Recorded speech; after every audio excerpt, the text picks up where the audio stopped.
بسم اللہ الرحمن الرحیم۔ شروع اللہ کا نام لے کر جو بڑا مہربان نہایت رحم والا ہے۔ اے نبی، ہم نے تم کو فتح دی، فتح بھی کھلی اور واضح، تاکہ اللہ تمہاری اگلی اور پچھلی کوتاہیاں بخش دے اور تم پر اپنی نعمت پوری کر دے اور تم کو سیدھے رستے چلاتا رہے، اور تاکہ اللہ تمہاری بھرپور مدد کرے۔ وہی تو ہے جس نے مومنوں کے دلوں پر تسکین نازل فرمائی تاکہ ان کے ایمان کے ساتھ اور ایمان بڑھے۔ اور آسمانوں اور زمین کے لشکر سب اللہ ہی کے ہیں، اور اللہ جاننے والا ہے، حکمت والا ہے۔ یہ اس لیے کہ وہ مومن مردوں اور مومن عورتوں کو بہشتوں میں جن کے نیچے نہریں بہ رہی ہیں داخل کرے، وہ اس میں ہمیشہ رہیں گے، اور تاکہ ان سے ان کے گناہوں کو دور کر دے، اور یہ اللہ کے نزدیک بڑی کامیابی ہے۔ اور اس لیے کہ منافق مردوں اور منافق عورتوں اور مشرک مردوں اور مشرک عورتوں کو جو اللہ کے بارے میں برے برے خیال رکھتے ہیں عذاب دے، انہی پر برے حادثے واقع ہوں، اور اللہ ان پر غصے ہوا اور ان پر لعنت کی اور ان کے لیے دوزخ تیار کی، اور وہ بری جگہ ہے۔ اور آسمانوں اور زمین کے لشکر اللہ ہی کے ہیں، اور اللہ غالب ہے، حکمت والا ہے۔ اے نبی، ہم نے تم کو احوال بتانے والا اور خوشخبری سنانے والا اور خبردار کرنے والا بنا کر بھیجا ہے، تاکہ مسلمانوں تم لوگ اللہ پر اور اس کے پیغمبر پر ایمان رکھو اور اس کی مدد کرو اور اس کی تعظیم کرو، اور صبح و شام اس کی تسبیح کرتے رہو۔ اے نبی، جو لوگ تم سے بیعت کرتے ہیں وہ در حقیقت اللہ سے بیعت کرتے ہیں، اللہ کا ہاتھ ان کے ہاتھوں پر ہے۔ پھر جو شخص عہد کو توڑے تو عہد توڑنے کا نقصان اسی کو ہے، اور جو اس بات کو جس کا اس نے اللہ سے عہد کیا ہے پورا کرے تو وہ اسے عنقریب اجر عظیم دے گا۔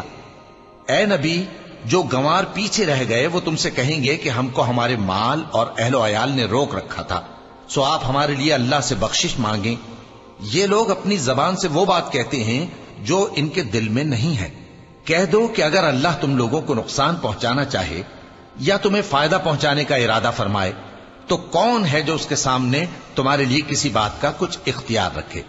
کوئی نہیں، بلکہ جو کچھ تم کرتے ہو اللہ اس سے واقف ہے۔ بات یہ ہے کہ تم لوگ یہ سمجھ بیٹھے تھے کہ پیغمبر اور مومن اپنے اہل و عیال میں کبھی لوٹ کر آنے ہی کے نہیں، اور یہی بات تمہارے دلوں کو اچھی معلوم ہوئی اور اسی وجہ سے تم نے برے برے خیال کیے، اور آخر کار تم ہلاکت میں پڑ گئے۔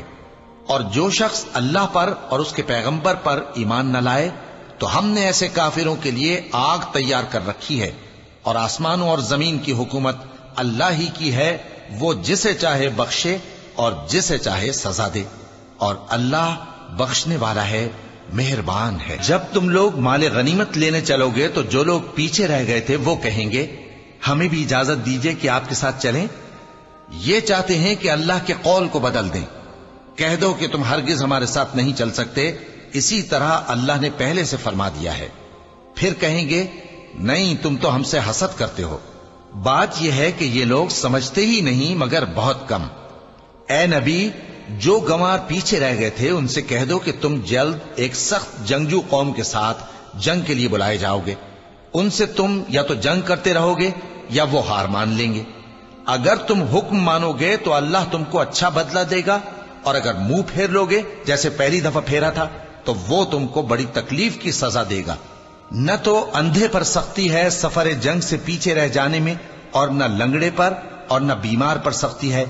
اور جو شخص اللہ اور اس کے پیغمبر کے فرمان پر چلے گا اللہ اس کو بہشتوں میں داخل کرے گا جن کے نیچے نہریں بہ رہی ہیں، اور جو روگردانی کرے گا وہ اسے دردناک عذاب دے گا۔ اے پیغمبر، جب مومن تم سے اس درخت کے نیچے بیعت کر رہے تھے تو اللہ ان سے خوش ہوا، اور جو صدق و خلوص ان کے دلوں میں تھا وہ اس نے معلوم کر لیا تو ان پر تسکین نازل فرمائی اور انہیں جلد فتح عنایت کی، اور بہت سی غنیمتیں وہ آئندہ بھی حاصل کریں گے، اور اللہ غالب ہے، حکمت والا ہے۔ اللہ نے تم سے بہت سی غنیمتوں کا وعدہ فرمایا ہے کہ تم ان کو حاصل کرو گے، پھر اس نے یہ غنیمت تمہیں جلدی سے دلوا دی اور لوگوں کے ہاتھ تم سے روک دیے۔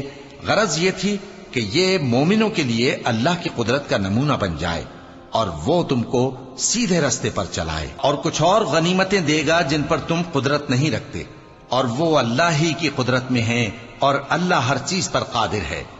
اور اگر تم سے کافر لڑتے تو وہ پیٹ پھیر کر بھاگ جاتے، پھر وہ کسی کو نہ دوست پاتے اور نہ مددگار۔ یہی اللہ کی عادت ہے جو پہلے سے چلی آتی ہے، اور تم اللہ کی عادت میں کبھی تبدیلی نہ پاؤ گے۔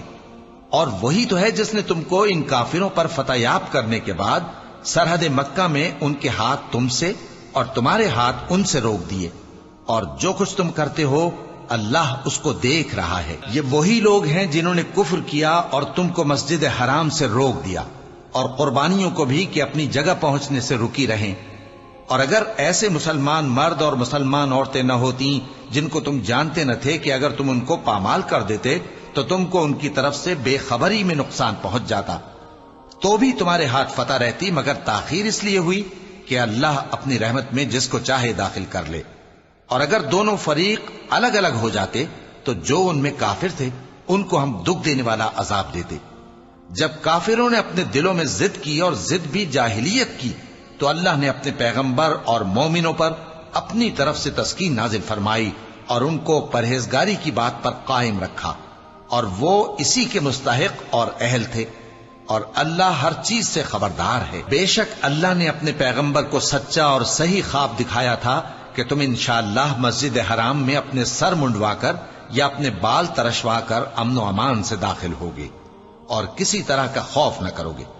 جو بات تم نہیں جانتے تھے اللہ کو معلوم تھی، سو اس نے اس سے پہلے ہی جلد ایک فتح عطا فرمائی۔ وہی تو ہے جس نے اپنے پیغمبر کو ہدایت کی کتاب اور دین حق دے کر بھیجا تاکہ اس کو تمام دینوں پر غالب کرے، اور حق ثابت کرنے کے لیے اللہ ہی کافی ہے۔ محمد صلی اللہ علیہ وآلہ وسلم اللہ کے پیغمبر ہیں، اور جو لوگ ان کے ساتھ ہیں وہ کافروں کے مقابلے میں تو سخت ہیں اور آپس میں رحم دل۔ اے دیکھنے والے، تو ان کو دیکھتا ہے کہ اللہ کے آگے جھکے ہوئے سر بسجود ہیں اور اللہ کا فضل اور اس کی خوشنودی طلب کر رہے ہیں۔ کثرت سجود کے اثر سے ان کی پیشانیوں پر نشان پڑے ہوئے ہیں۔ ان کے یہی اوصاف تورات میں ہیں اور یہی اوصاف انجیل میں ہیں۔ وہ گویا ایک کھیتی ہے جس نے پہلے زمین سے اپنی سوئی نکالی، پھر اس کو مضبوط کیا، پھر موٹی ہوئی، اور پھر اپنے تنے پر سیدھی کھڑی ہو گئی، اور لگی کھیتی والوں کو خوش کرنے تاکہ کافروں کا جی جلائے۔ جو لوگ ان میں سے ایمان لائے اور نیک عمل کرتے رہے ان سے اللہ نے گناہوں کی بخشش اور اجر عظیم کا وعدہ کیا ہے۔